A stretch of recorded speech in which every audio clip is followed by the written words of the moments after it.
Kumusta mga kaibigan?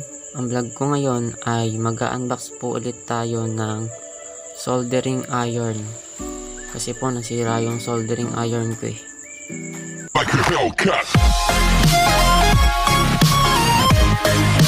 So bago ko simulan nga po pala guys, huwag niyo munang kalimutang i-like yung video na ito at mag-subscribe sa aking channel. Let's go! Nga pala, pag order kayo ng product, lagi nyo isa-sanitize. Lalo na kasi ito, galing pa to ng China. Madami pang dinaanan yan.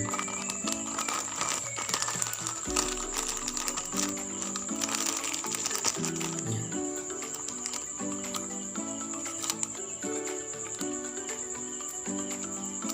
Tinakpan ko ng papel kasi may mga details yun eh. Para di ko na i-blurred.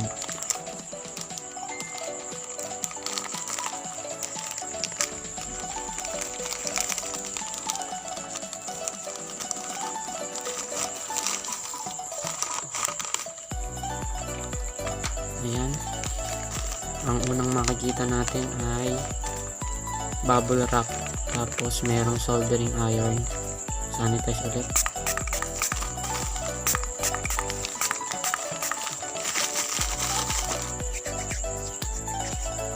Yan, tanggalin na natin.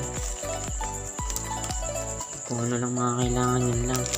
Ito, may mga bala po yan. Naka-plastic. Yan po. Tanggalin na agad natin. Labas na natin lahat nang makita nyo na maayos. Sorry guys kung medyo mahina kasi natutulog na yung mga tao dito. Gabi ko nagbablog para tahimik. So, yan.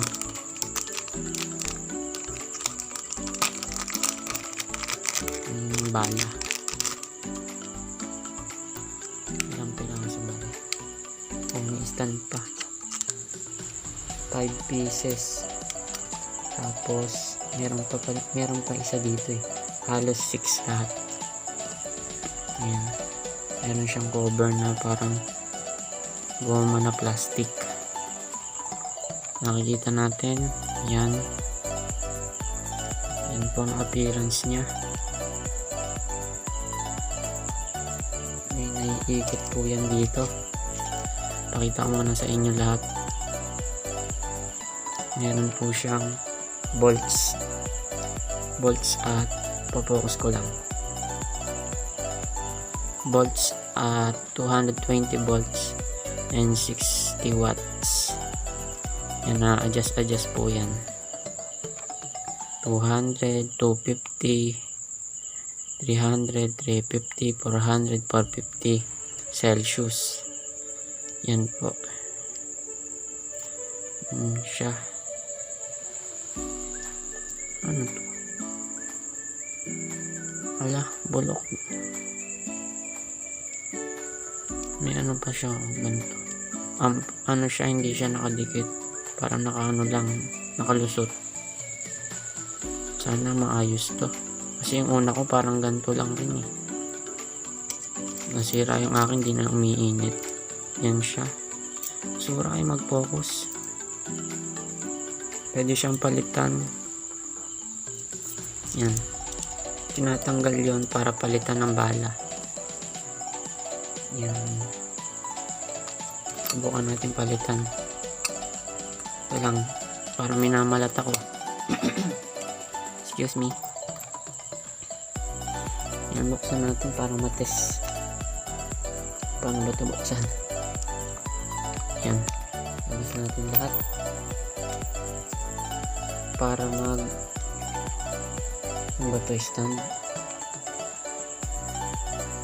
Tayo natin. Parang lagayan lang ng katol guys.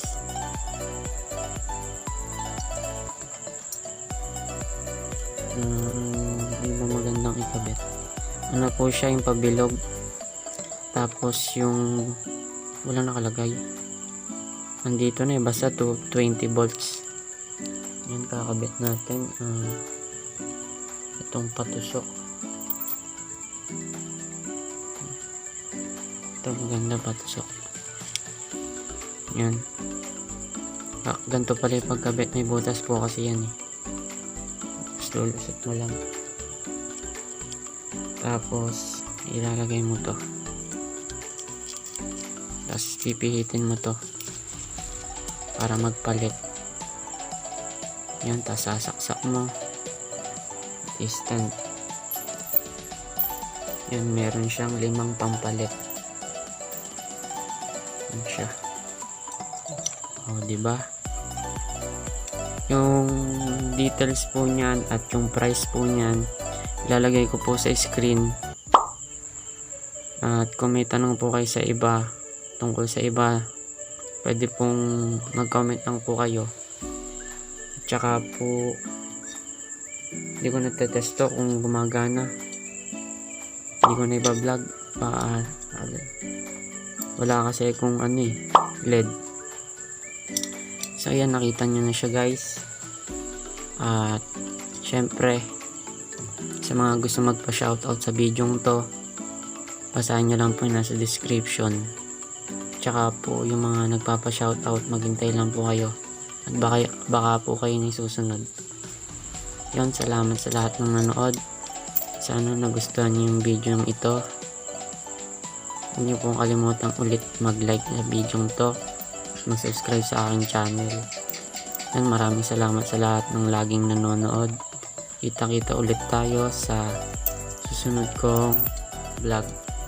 Bye-bye.